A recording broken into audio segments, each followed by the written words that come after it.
Korsleting listrik, rumah warga di Gresik ludes terbakar, harta benda tak terselamatkan. Rajin berinfak subuh, pemungut sampah warga naik haji dari tabungan hasil upah 20 tahun.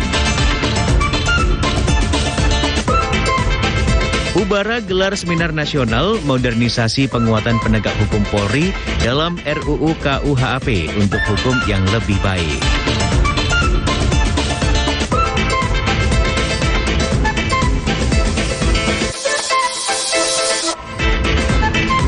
Halo selamat siang pemirsa, apa kabar Anda hari ini? Jatim Awan kembali hadir menyapa Anda dengan sejumlah informasi terkini, menarik dan beragam dari berbagai daerah di Jawa Timur.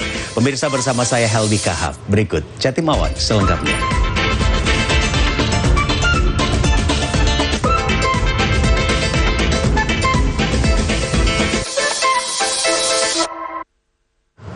Pemirsa, diduga akibat korsleting listrik, sebuah rumah warga di Dusun Slimpit, Desa Pernaju, Kecamatan Socah, Bangkalan, ludes terbakar pada Rabu sore. Kobaran api dengan cepat menghanguskan rumah warga hingga tak tersisa.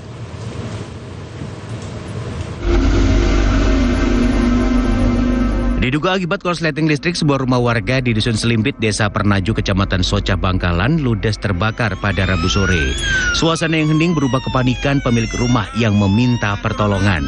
Pemilik rumah dibantu warga sekitar berupaya melakukan pemadaman dengan alat seadanya.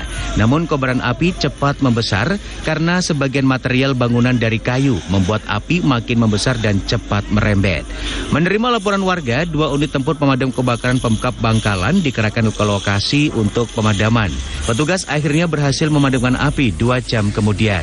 Menurut saksi warga, kebakaran ini diketahui sumber api berasal dari ruang tamu. Selanjutnya, api makin membesar dan merembet ke ruang lain.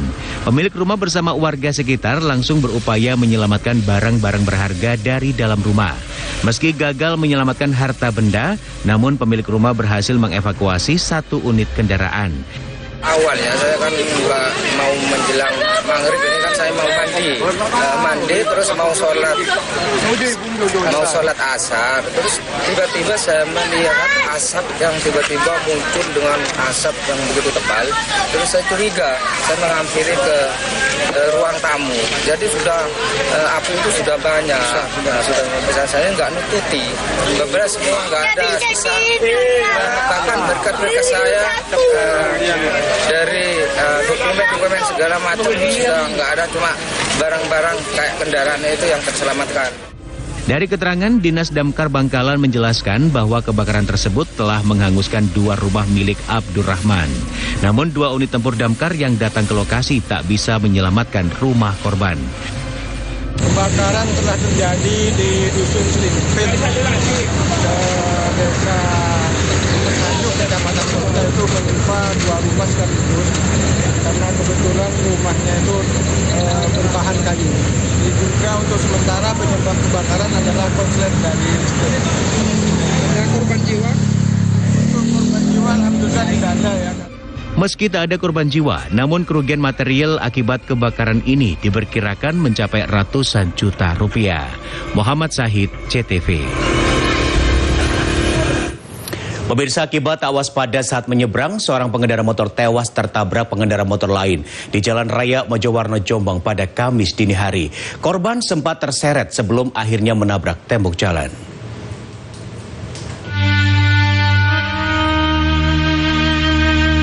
Beginilah rekaman CCTV menampakkan seorang pengendara motor metik yang menyeberang jalur utama tertabrak pengendara motor GL di Jalan Raya Desa Grobokan, Kecamatan Mojowarno, Kabupaten Jombang pada Kamis dini hari.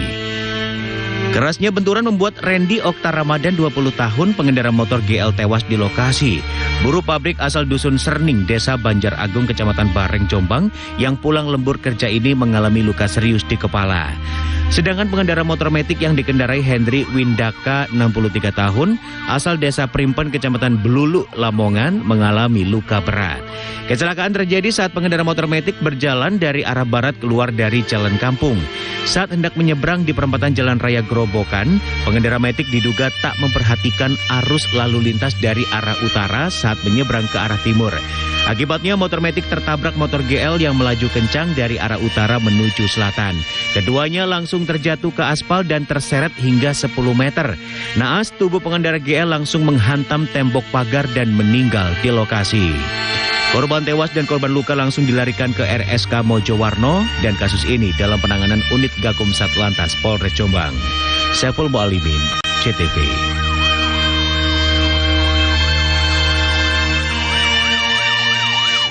Pemirsa, pengurusan permohonan sertifikat kerap kali membutuhkan waktu yang lama dan biaya tinggi. Menyikapi hal tersebut, BPN Kantah Kota Surabaya 1 menegaskan bahwa proses permohonan sertifikat membutuhkan waktu 38 hari.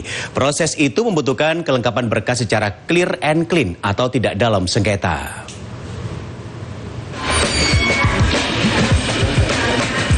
Sertifikat menjadi bukti kuat kepemilikan atas lahan atau tanah. Namun masih banyak masyarakat yang belum memiliki sertifikat atas tanah yang dimiliki. Beberapa faktor sebagai alasan, diantaranya proses yang membutuhkan waktu yang lama dan biaya tinggi. Menanggapi hal tersebut, Kepala Kantor Pertanahan Kota Surabaya, I. Kartono Agustianto menjelaskan bahwa pengajuan permohonan sertifikat dilakukan secara bertahap. Di tahap pertama dilakukan di tingkat kelurahan untuk pemberkasan atas hak bidang lahan, seperti petok D, letter C atau surat keterangan warisan, dan objek clear dengan bukti penguasaan fisik bidang tanah sekaligus dokumen PBB. Tahap kedua berlanjut dengan cek plot atau informasi awal untuk mengetahui hak objek tanah, seleksi pemberkasan pendaftaran, pengecekan lapangan, peta bidang, pemeriksaan tanah, dan terbit surat keterangan pemberian hak dan terbit sertifikat. Proses itu membutuhkan waktu selama 38 hari dan tuntas. Jika proses itu lebih lama, maka dipastikan pemberkasan yang belum lengkap atau sengketa. Untuk biaya permohonan sertifikat yakni biaya pengukuran pemeriksaan tanah dan telah ada ketentuan PP 128 tahun 2015 tentang jenis dan tarif penerimaan negara bukan pajak dan pembiayaan ini di BPN.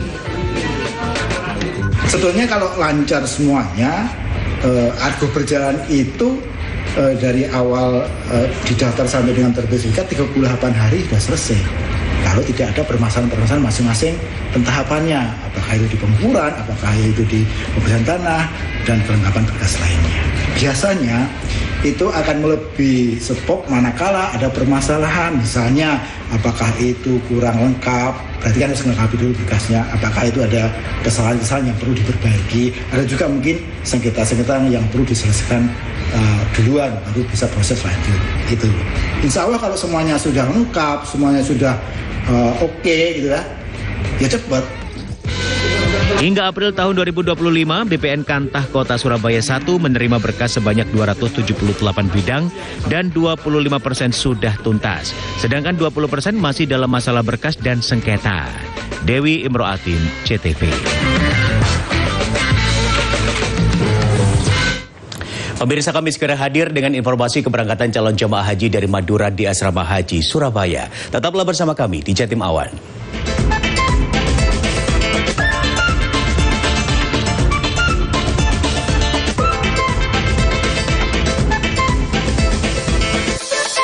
Gorengnya udah jadi tuh.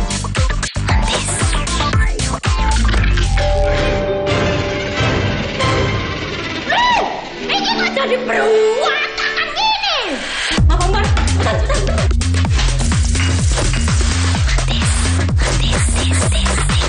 Untung ada Montis. Higienis, praktis, pakai Montis.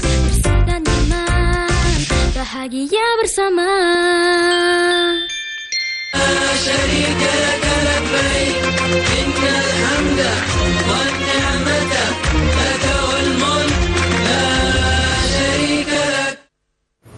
Pemirsa, dari rajin berinfak subuh, seorang tukang sampah dari rumah warga akhirnya bisa berhaji. Warga Sidokumpul Gresik ini dengan tekun menabung sebagian upah dari pekerjaannya di dalam bungkus rokok selama bertahun-tahun untuk biaya haji.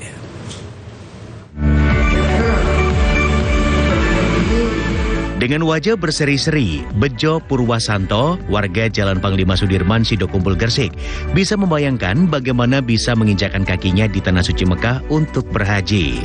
Tukang pungut sampah dari rumah ke rumah warga ini akan berangkat tanggal 29 Mei mendatang. Bejo tergabung dalam kloter 95 dengan KBIH Nurul Jannah Petrokimia. Bejo mengaku telah berniat menabung untuk bisa menunaikan ibadah haji bersama sang istri sejak 20 tahun lalu. Uang tabungan itu dikumpulkan dalam bungkus rokok dari hasil upah memungut sampah. Upah hasil kerjanya ditabung mulai Rp500.000 hingga Rp1.000.000. Sehingga bungkus-bungkus rokok berisi hasil upahnya ini disimpan dalam tas kresek di dalam almari. Bejo akhirnya membuka semua bungkus rokok untuk melunasi ongkos haji yang kurang Rp31 juta. Untuk memperlancar dan bisa berhaji, Bejo rajin berzikir dan berdoa agar panjang usia dan disehatkan hingga bisa menunaikan ibadah haji. Namun sayang, sang istri yang akan menemaninya berhaji terlebih dahulu meninggal dunia. Sepeninggal sang istri, Bejo akhirnya memutuskan untuk tidur di masjid. Selama itu pula, Bejo berkesempatan untuk ikhtiar dan selalu berinfak menjelang subuh. Adik, tahun lahirnya 24-25 itu. Tahun lahir masih kecil loh. Anak saya itu loh. Anak saya kan umur 24 sekarang. Ya sekitar itu. Jadi 24 tahun yang lalu? Cuma tidak langsung. Yang saya dapat 25, yang anak saya dapat 35. Stop dulu. Sampai haji pelunasan baru. Tambahin lagi. Pokoknya ada uang tabung gitu. Nah, tahun ini yang berangkat haji untuk wilayah Sidokumpul itu jumlah 32 orang. Ya termasuk Pak Bejo ini. Pak Bejo ini tukang sampah dan air yang sangat-sangat gigih untuk mencari nafkah tersebut di sampah, berarti membersihkan sampah, membantu warga memberikan sampah mulai kecil, dan ini kedepannya ya untuk dibuat contoh bagi orang-orang yang lain ya. Untuk menggantikan almarhum istrinya, Bejo akhirnya berangkat berhaji bersama anaknya pada tanggal 15 Mei mendatang. Bejo yang mengagumi sosok Abu Nawas ini berharap mendapat kemudahan menjalankan ibadah haji dan menjadi haji mabrur. Muhammad Amin, CTV. Pemirsa, sebanyak 3 kloter asal Pulau Madura tiba di Asrama Haji Embarkasi Surabaya. 2 kloter berasal dari Sumeneb dan 1 kloter berasal dari kloter campuran, yakni Sumeneb, Surabaya, dan Sampang. Untuk mengetahui informasi terkini, ada rekan kami, reporter Nanda Andrianta dan juru kamera Agassi Lasura yang akan melaporkan selengkapnya kepada Anda. Silakan rekan Nanda. Ya, pemirsa, hari ini sebanyak 3 kloter tiba di Asrama Haji Embarkasi Surabaya, di mana 3 kloter tersebut berasal dari 2 kloter berasal dari Pulau Sumeneb, Madura, kemudian 1 kloter adalah kloter campuran berasal dari Kota Surabaya, kemudian Kabupaten Sumeneb dan Kabupaten Sampang.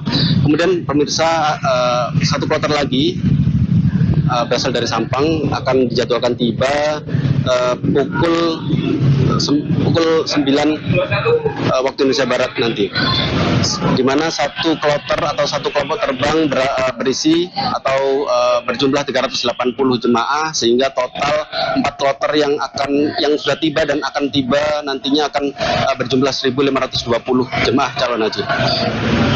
Kemudian pemirsa, tidak henti-hentinya petugas PPIH Embarkasi Surabaya memberikan himbauan bahwa saat tiba nantinya para jemaah diharapkan untuk disiplin karena akan menjalani serangkaian tes kesehatan, kemudian diberikan pembagian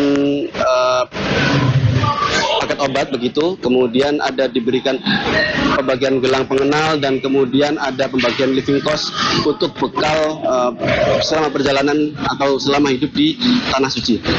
PPIH Embarkasi Surabaya juga memberikan himbauan agar para jemaah tak keluar area atau keluar dari asrama haji dan diminta untuk segera beristirahat karena mereka keesokan harinya akan langsung diberangkatkan ke Tanah Suci Madinah melalui Bandara Juanda.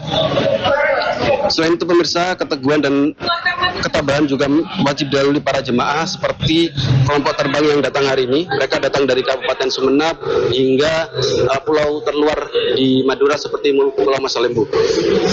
Mereka yang berasal dari Pulau Masalembu harus menjalani perjalanan panjang via kapal laut menjalani selama 14 jam, kemudian sampai di Sumeneb, dari Sumeneb kemudian dilanjutkan perjalanan selama 8 jam di kota Surabaya. Untuk lebih jelasnya, kami sudah mewawancarai salah satu jemaah calon haji asal Pulau Masalembu Sumeneb, Bapak Muhammad Jari. Berikut kutikan wawancaranya. Saya dari Pulau Masalembu Sumeneb. Ya. Pak, bisa diceritakan bagaimana dari perjalanannya dari Masalembu ke sini tadi berapa jam? Kalau saya dari Masalembu ikut kapal Pelni Sabu Nusantara 92 itu menjalani 14 jam. Dari jam berapa, Pak? Dari jam berangkat jam 2 malam, kemudian nyampe jam 3 sore. Itu kemarin, Pak, ya? Sudah 3 hari yang lalu. 3 hari yang lalu. Ya. Kemudian dari Sumeneb itu ke sini?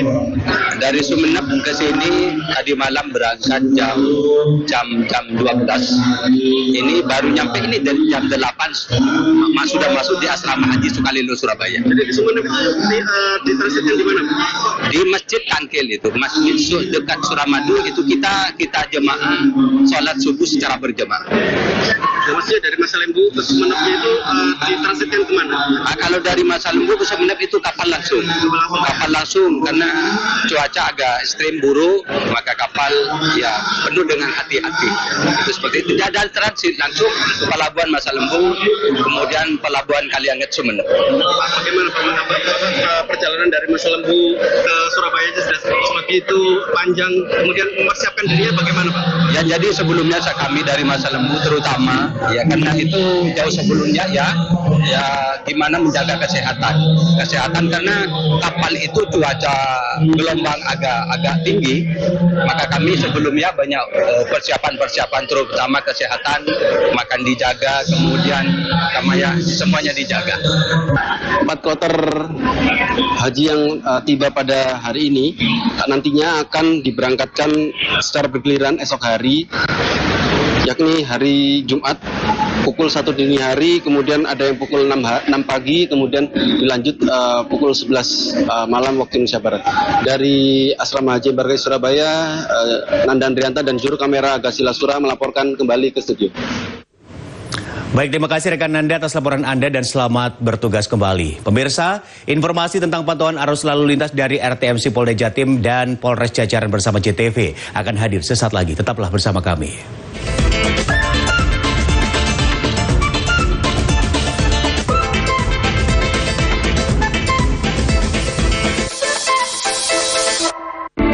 Prosifa sudah terdaftar resmi di Badan POM dan memiliki sertifikat halal MUI, terbukti aman tanpa efek samping.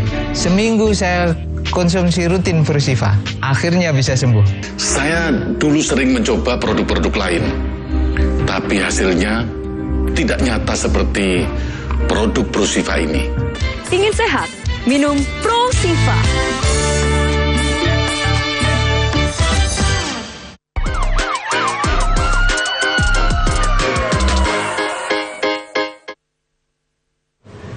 Pemirsa, untuk memberikan informasi arus lalu lintas di sejumlah daerah di Jawa Timur, RTMC Polda Jatim, Polres Malang, dan Polres Banyuwangi bersama JTV akan menyampaikan laporan pantauan di sejumlah kawasan.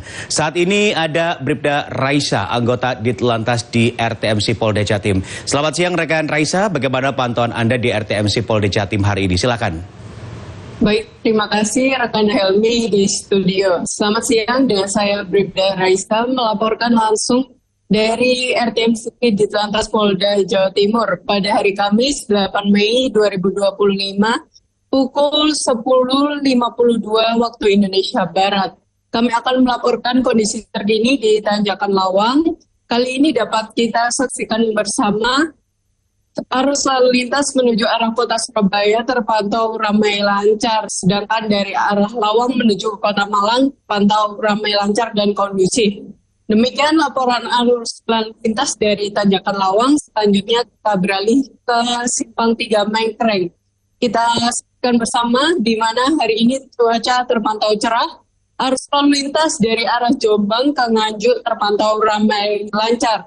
Begitupun arah sebaliknya juga terpantau ramai dan kondusif. Didominasi kendaraan pribadi roda 2 dan roda 4. Demikian pantauan arus lalu lintas dari Tanjakan Lawang dan Simpang 3 Mengkreng. Kami kembalikan ke rekan Helmi di studio. Baik, terima kasih rekan Raisa atas laporan Anda. Pemirsa, selanjutnya kita tersambung dengan Brigpol Fitria Kabiba, anggota Satlantas Polres Malang di Simpang 4 Karanglo Singosari. Rekan Fitria, silakan dengan laporan dan pantauan Anda selengkapnya. Baik, terima kasih. Kami Brigpol Fitria dari Satlantas Polres Malang. Saat ini kami berada di Simpang 4 Karanglo Singosari, Kabupaten Malang. Dapat kita saksikan bersama untuk situasi arus lalu lintas dari gerbang tol Singosari menuju Kota Batu maupun Kota Malang terpantau ramai namun lancar. Saat ini terjadi penumpukan karena traffic light. Selanjutnya dari arah Kota Wisata Batu menuju ke Kota Malang maupun gerbang tol Singosari terpantau ramai namun tetap lancar. Saat ini ada petugas yang melaksanakan pengaturan arus lalu lintas dari Satlantas Polres Malang. Demikian situasi arus lalu lintas di Simpang 4 Karanglo, Singosari, Kabupaten Malang. Terima kasih, kembali ke studio. Baik, terima kasih rekan Fitria atas laporan Anda. Pemirsa, selanjutnya kita menuju ke Pelabuhan ASDP Ketapang dengan Aibtu Arif Priyo Handoko, anggota Satlantas Polresta Banyuwangi. Rekan Arif, bagaimana pantauan Anda selengkapnya? Silakan. Baik, terima kasih dan selamat siang rekan LMI Studio. Saat ini kami di depan Pelabuhan SDP Ketapang Banyuwangi. Dapat kami laporkan dari hasil pantauan arus lalu lintas yang menuju pelabuhan maupun arah Surabaya terpantau ramai, lancar, juga terkendali. Aktivitas pelabuhan cukup normal, tidak ada gangguan sedikit pun. Meski curah hujan saat ini cukup tinggi untuk wilayah Banyuwangi, namun tidak mengganggu aktivitas pelabuhan bongkar muat ASDP Banyuwangi. Demikian yang dapat kami laporkan dari Pelabuhan ASDP Ketapang. Kembali ke studio rekan Ilmi, silakan.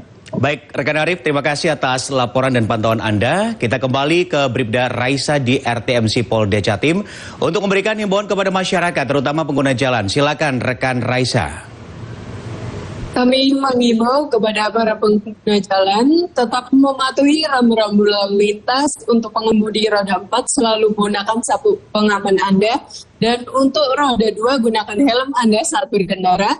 Jangan lupa lengkapi surat-surat kelengkapan diri Anda saat berkendara. Pastikan kondisi badan dan kendaraan Anda dalam kondisi prima. Jadikan keselamatan sebagai kebutuhan. Stop pelanggaran, stop kecelakaan, keselamatan untuk manusia. Dapat kami sampaikan pantauan arus lalu lintas dan himbauan dari RTMC Satlantas Polda Jawa Timur. Selamat siang, salam prestasi, kembali ke studio. Baik, terima kasih rekan Raisa di RTMC Polda Jatim, rekan Fitria di Malang, dan rekan Arif di Banyuwangi. Selamat bertugas kembali teman-teman dan salam presisi. Pemirsa, kami segera kembali dengan informasi menarik lainnya. Untuk itu tetaplah bersama kami di Jatim Awan.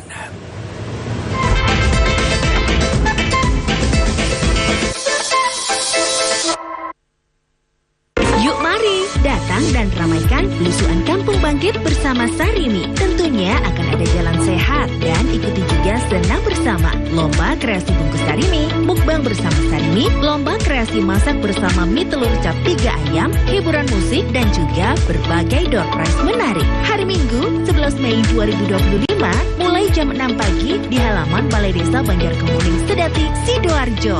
Acara ini didukung oleh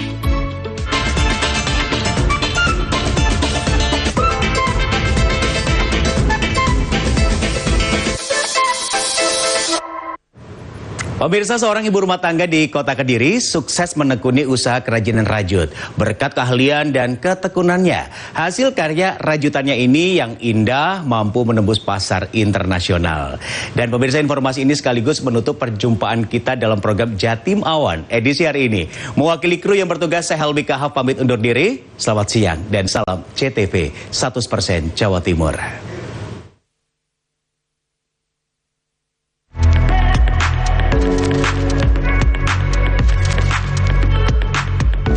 Di ruangan kecil inilah, Titin Zuliana, warga Kelurahan Rejomulyo, Kota Kediri, dengan tekun merajut sepatu.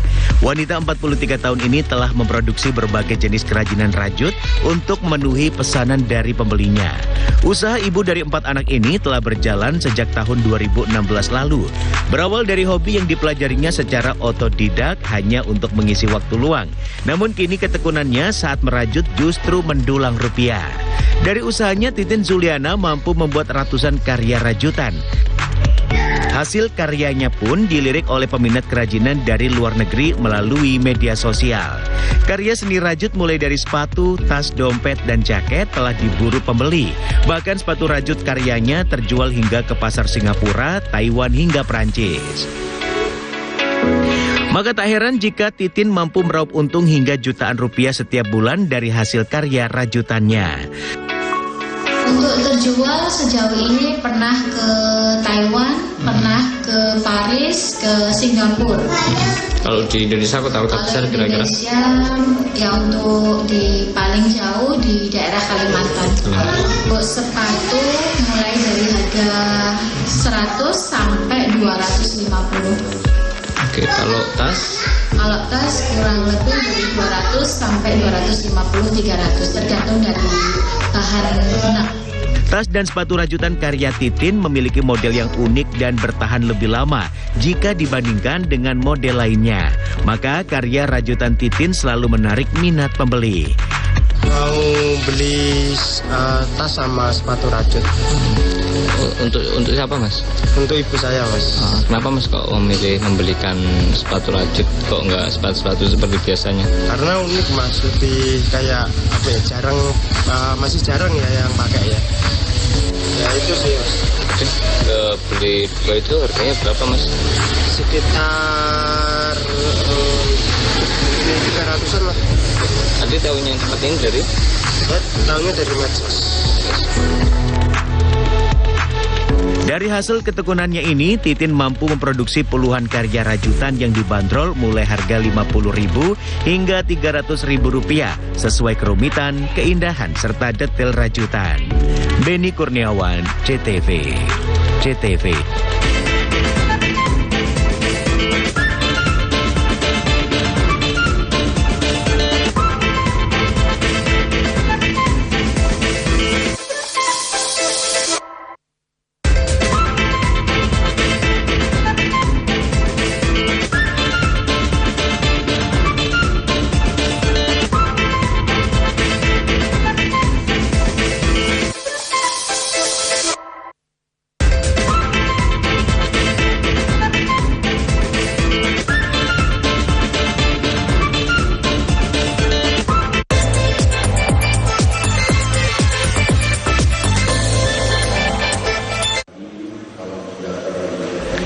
Fakultas Hukum Universitas Bayangkara atau UBARA Surabaya menggelar seminar nasional pada Rabu siang. Seminar para akademisi dan praktisi hukum dari berbagai daerah di Jawa Timur ini bertema modernisasi penguatan penegakan hukum Polri dalam RUU Kitab Undang-Undang Hukum Acara Pidana atau KUHP. Seminar yang dilaksanakan di Geraha Bayangkara Kampus UBARA Jalan Ahmad Yani menghadirkan beberapa guru besar dan praktisi hukum sebagai narasumber yang digelar secara luring maupun live melalui media sosial. Dalam seminar tersebut banyak kritik dan saran yang disampaikan terhadap poin dalam RUU tersebut, mulai dari pembatasan kewenangan aparat penegak hukum hingga mekanisme penyelesaian perkara melalui restoratif justice yang harus jelas. Hukum pidana. Dalam hal ini kita selaku akademisi kita juga merefleksi apa sih harapan-harapan kita terutama ini berkaitan dengan tugas pokok dari lembaga kepolisian. Karena banyak undang-undang berkaitan dengan tugas Polri. Nah, sehingga kita di dalam sini selaku akademisi kita mengkritisi dan kita akan juga memberikan masukan. Pemikiran-pemikiran yang negatif, ya harus ada keterbukaan. Di S2 ini di Universitas Tubala ya, bahwa kegiatan-kegiatan ini sangat penting untuk dilakukan rutin. Tujuannya untuk bisa mengupdate gitu ya pengetahuan kami dalam, apalagi sebagai kita selain mahasiswa juga satu profesi untuk bekerja. Kritik dan saran yang disampaikan berasal dari masyarakat dan akademisi sebagai sumbangsi dan pandangan yang lebih baik dalam proses perubahan KUHP untuk menjamin kepastian serta rasa keadilan dalam penegakan hukum sebelum diundangkan. Juli Susanto, CTV.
Bongkala kalun tupul dapur kalun kala pulau dapur lampu gabak anda lepe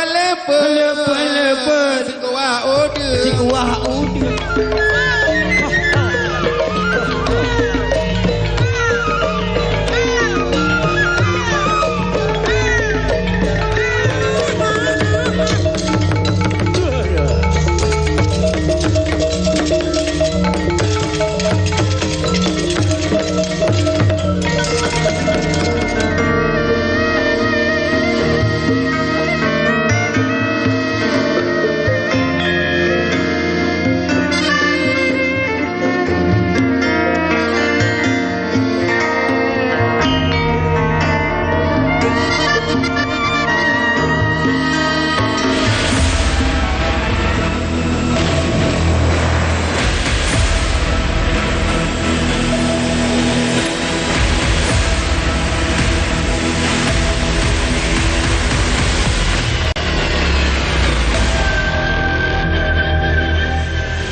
Dari tahun 50 kita udah menari di istana.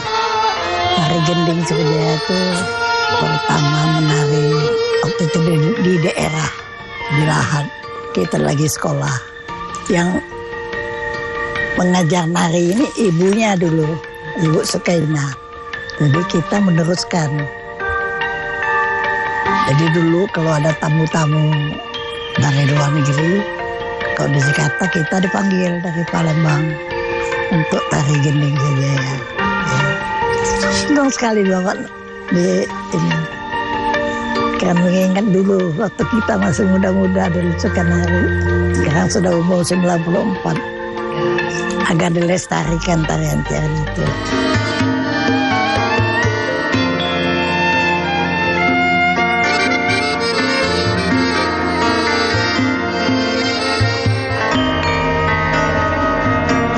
Eli Rudi, kalau di Palembang terkenal sebagai pelestari ya, pelestari tari tradisi. Jadi saya ditarik oleh Dinas Pariwisata dan Provinsi Sumatera Selatan, kemudian Dinas Kebudayaan Kota, menjadi pelatih dan staf ahli di situ. Saya menarikan tari Gending Sriwijaya ini sebagai murid dari Ibu Sukainah Razak. Itu tahun 1962. Tapi kemudian tahun 1965 tarian ini dibekukan, dipetieskan karena pencipta syair Gending Sriwijaya Pak Nunci AR itu disinyalir ya adalah lekra. Jadi ini tidak boleh ditarikan selama hampir 10 tahun. Nah di sini kalau tadi disebut Ibu Dalima Tatung adalah penari, Ibu Sukainah Razak pencipta, saya ini penari tetapi penerus yang melestarikan tarian ini. Karena saya menganggap kenapa tarian ini tidak boleh anak rakyat menari? Kok tidak boleh diajarkan? Hanya di kalangan-kalangan tertentu ya, di kalangan bangsawan gitu. Nah ini perjalanan yang menggebrak itu loh Mbak. Menggebrak bahwa tari ini harus dijadikan memasyarakat gitu. Tari Gending ini sudah masuk dalam, jadi alhamdulillah sudah menjadi warisan benda tak benda. Tambah lagi semangat saya. Saya mengharapkan, sekarang kan di zamannya TikTok ya, kalau nari tradisi itu kayaknya kuno. Saya hanya menyampaikan pesan, jadilah pahlawan yang memang di kebudayaan gitu. Kita punya kesenian yang tidak kalah hebatnya dengan negara lain.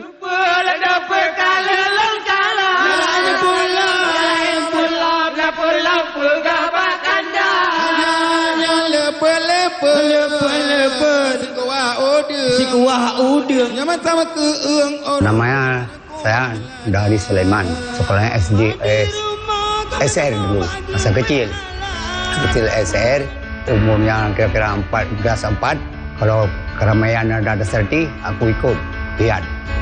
Dan di rumah sekolah itu belajar anak-anak, kesenian Aceh serti juga.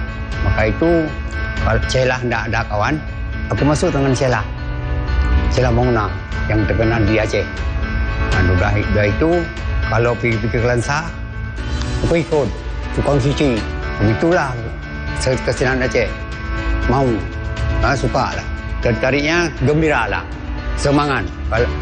Umur saya 73, masih sehat, ada kesenian, hiburan, semangat. Kalau kesenian itu kalau naik panggung, umur saya 73 kan, seperti 14 tahun umur. Senang ke sini, senang. Dari sekolah, belajar anak-anak. Waktu itu sedatinya belum maju. Kadang-kadang di sini boleh, ke sana tidak boleh. Kesenian ini untuk membangun, jangan tenggelam. Suka pada kesenian Aceh itu suka. Ada pai, sedati suka. Semangatlah Aceh. Pelak, tung, belang, tung, pelak, pelak, doang, pak pang, tung, pak pang, tung, pak, pop. Dobang, pak pang, tung, pak, tung, pak, tung, pak, tung, pak, tung. Nama saya Sukarta. Dengan saya jadi dalang, ada masyarakat penggemar saya, yaitu seorang kepala desa, menambah nama saya itu Sukarta Chandra Muda. Karena pas orang tua saya dalang Chandra, dalang wayang kulit, juga beliau dalang topeng dari leluhurnya. Saya ngerti ya, jadi bukan belajar, ngerti kesenian itu dari semenjak kecil. Karena pas ibu, bapak saya itu semua para pelaku seni. Bukan seniman, pelaku seni, buruh seni. Jadi saya itu juga setiap ibu saya manggung nopeng, bapak saya manggung dalang, ya saya pasti di sana ada saya ikut. Saya jadi dalang itu dari semenjak tahun 65. Hanya pada waktu itu, bukan 65, 64, 65 ada kejadian, mungkin Mbak belum ada pada waktu itu. Ada peristiwa Gestapo itu. Ya, kita para seniman berhenti dulu. Nah, setelah tahun 66 ada perubahan pemerintah, saya mulai naik lagi karena bapak saya meninggal pada tahun 1966. Dan pada waktu itu buku lamarannya itu sudah penuh. Katakan 3 bulan full, nggak ada berhentinya. Jadi saya ngasih tahu kepada yang hajat, yang sudah nanggap, ini bapak saya sudah meninggal. Bagaimana ini? Ya udah terusin aja, kata yang punya hajat. Karena mereka tahu kalau siangnya saya kan suka memayang. Dan terus ya sampai sekarang. Dan di usia saya masa remaja, di usia 15 tahun, saya terus menggeluti kesenian dengan cara berguru, tapi seolah bukan sekolah resmi. Berguru pada tokoh-tokoh seni, tokoh-tokoh kesenian, tokoh dalang wayang kulit, dalang wayang golek, sinden, tokoh dalang topeng, tokoh semua kesenian saya gurui semua. Saya suka penasaran pada orang lain bisa, kenapa saya tidak bisa? Gitu. Jadi terus belajar. Ya harapan saya sih kesenian itu majunya itu dari 3 aspek ya Mbak ya. Dari pelaku, dari pemerhati, dan di sini dari pemerintah yang punya segala-gala gitu. Jadi kalau seniman kita tidak punya dasar, ya kayak apa? Setelah punya dasar, setelah bisa, kalau nggak ada penggemarnya, mau maju apa seninya? Yang penting juga ya bantuan pemerintah, bukan bantuan uang saja di dalam ini, ya bantuan mekanismenya para seniman supaya lancar, supaya jangan hilang. Contoh seperti di sini sekarang. Ini kalau menurut saya baik ini. Jadi kesenian yang sudah mau punah diangkat lagi lah itu kan. Jadi maksudnya seni-seni yang ada di Indonesia itu malah lebih kaya daripada negara-negara lain. Ya, kenapa masyarakat Indonesia yang sendiri tidak memperhatikan? Gitu. Jadi maksud saya, ya saya terus menggeluti seni. Yang penting jangan sampai hilang. Karena setelah habis generasi saya, nanti akan ada generasi anak saya dan selanjutnya.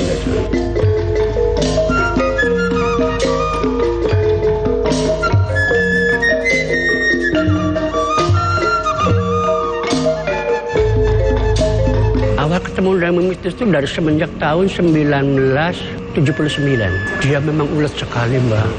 Memang susah cari bandingannya. Dia ulet sekali.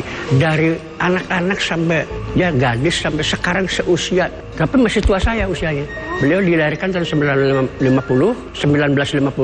Kalau saya dilahirkan 1942 kalau saya.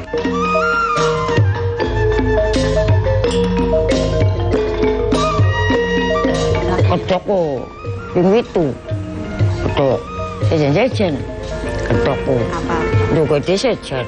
Ayo bro, plongton yang kula, ayo, kedoknya itu, kalau juga dia pada, ya anak lumyang, anak pun, apa sih, sambal, anak anggawan kok, banji, ake, iya, barangan. Gimana. Pokoknya enak aja sih. Belajar sih apa? Sendiri ya kerja apa? Ya, cilik ya wong. Tapi ya anggar-anggar kita ikut deh, Pak. Iya. Udah parombok bae. Dan joget. Hari seneng seneng kabeh. Ombok sadina ku hitung apa sih? Hitungan lu kah? Iya, kejina kalau ganti ya seneng, iya. Ayo joget, ya alin ku unek si anu ku Panji kan lembut, anu apa sih?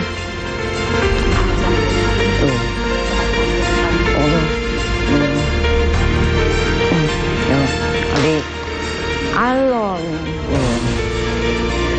nah bakal gede-gede, warna, ya kan, sambat, udah dikasih sih kedok enamku, ang bagus, cepat.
Inilah diriku, metafora Gayo dalam seni dan budaya. Menyempurnakan pesona gerak. Melengkapi kekhidmatan sebuah proses sakral. Syarat filosofi. Mengubahku dari sepotong serat kapas lembut menjadi wastra bermotif rupawan.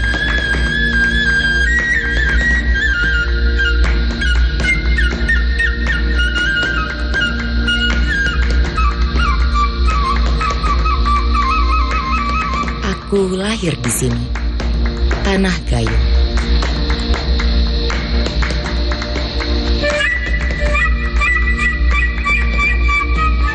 Sejak ribuan tahun lalu, lestari hingga kini.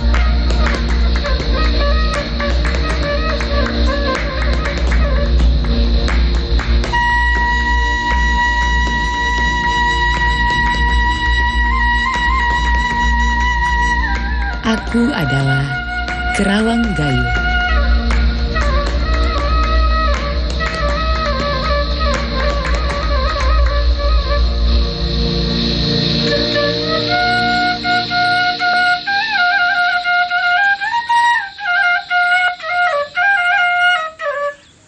Lah, Pak. Mana, Bang? Ungaran pek ini no. Selalu ulan-ulan abang na, Bah. Bah, Bang. Nanti keringat kau ke sepak, Bah. Bah.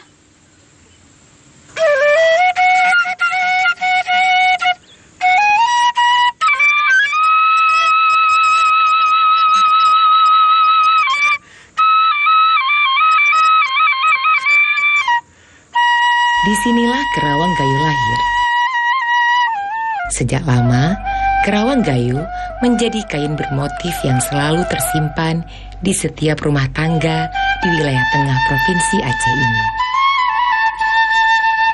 Makna dari setiap motif tersebut telah berbaur pula dalam budaya masyarakat setempat. Sebenarnya Kerawang Gayo itu dulunya adanya di Anyaman. Jadi dengan berkembangnya, sebenarnya Kerawang itu udah ada sekitar 3.000 tahun yang lalu. Pada tahun 1910, Kerawang itu ditemukan di masjid yang ada di Toweran. Tapi di tahun 1980-an, Kerawang itu diletakkan di kain.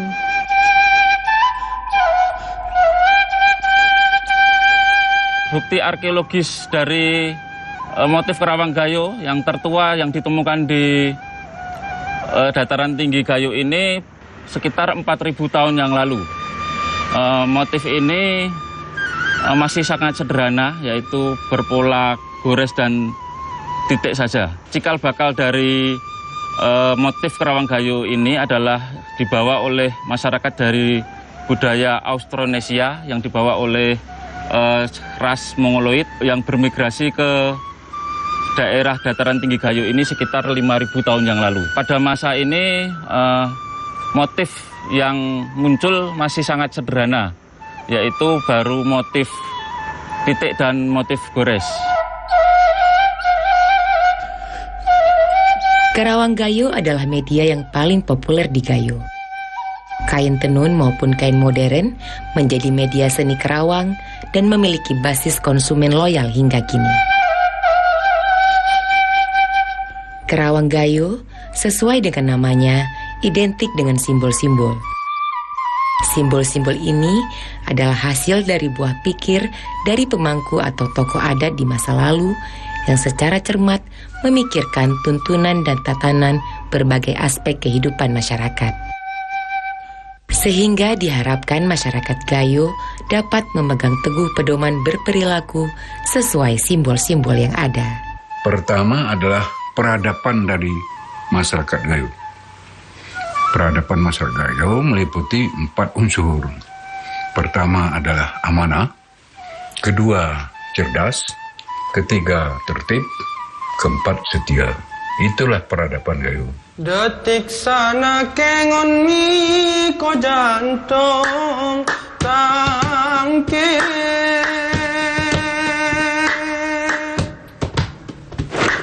wikiri untung sayang bimang sayang sayang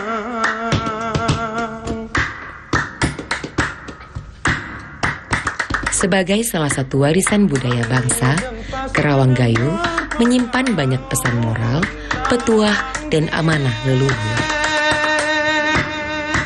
Ada 5 unsur warna yang hadir pada Kerawang Gayo. Setiap unsur tersebut memiliki makna.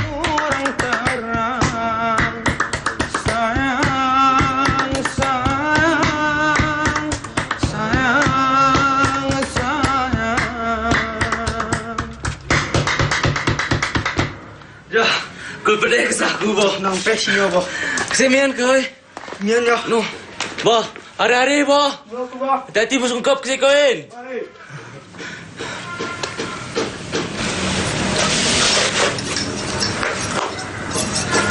Iya.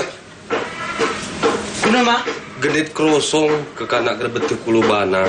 Mana likoi kuno likoya? Kuna? Ual berkorone. Gerbeti ko yang mau hakikat tu ya. Umaripe tu ya. Gerbeti mah. Ini gerengok ikuna kena. Ini yakin jadi diri tu ya. Arah warna putih pun ya, arah warna hitam, arah warna hilang, arah warna hijau. Kau ngebetih kau warna hitam nih. Bumi, tanah. Hanapi keputusan tuara keputusan adat. Kuning ini si timbang berat jual merga warna kuning. Reje gerali. Putih ikhlas sabar si penuh oleh Allah.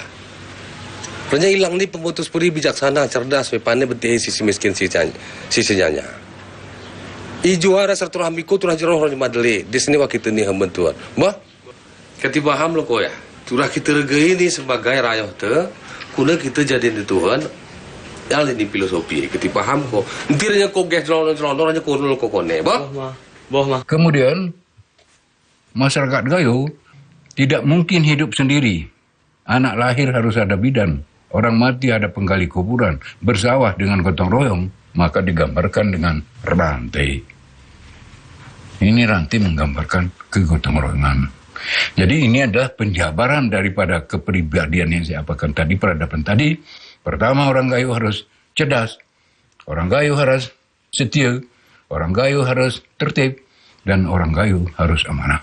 Semua itu digambarkan dengan Kerawang Gayo.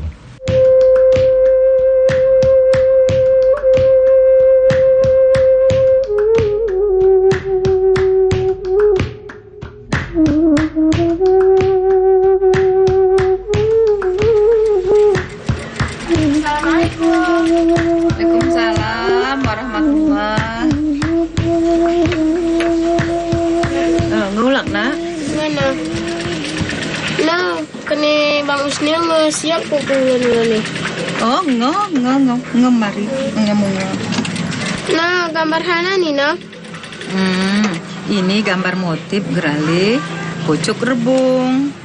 Oh, ikai artinan hana, nah arti kawan bahasa Gayo ini menurunkan dan melahirkan generasi muda lagu ko si beriman, bertakwa, berakhlak mulia, oro mencintai keadilan dan kedamaian. Oh ini ke arah kuengon yung mah toera nona. Oh ya lo ini lebih pucuk rebung ni.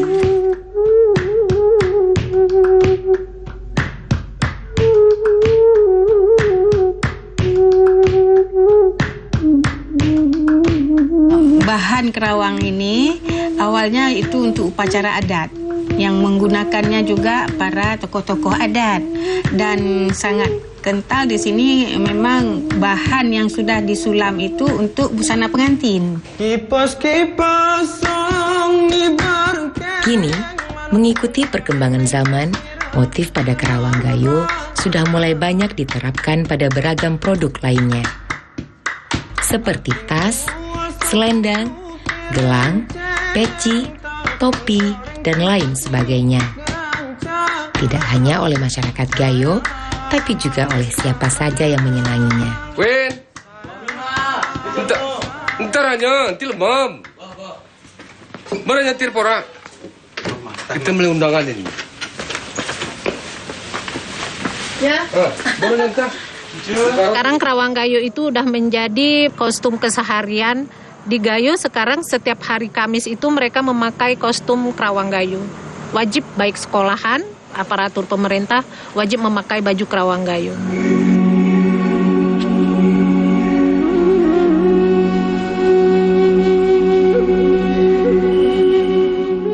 Kerawang Gayo tidak hanya sekedar hiasan pada pakaian yang menutup tubuh manusia yang mengenakannya. Ia, sebagai wastra, memiliki ragam makna. Polanya mencerminkan bentuk aturan hidup yang bila dijalankan akan menyempurnakan diri sang pemakai dalam hidupnya.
budaya lestari.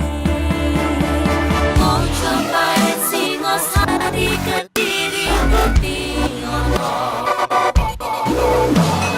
Ayo rek kuyup makaryo Jawa Timur tambah joyo. CTV 100% dongeng Jawa Timur 100% menghibur rakyat makmur. CTV 100% gawe wong Jawa Timur. CTV 100% Jawa Timur. Yo reyo di Jawa Timur ragam warna-warni jadi melebur. Hati terhibur kembali berkumpul menjadi satu. CTV mantul mantulkan itu filosofi dari tanah Jawi semua beraksi. Atur MC dan dedikasi semua seni ada di sini.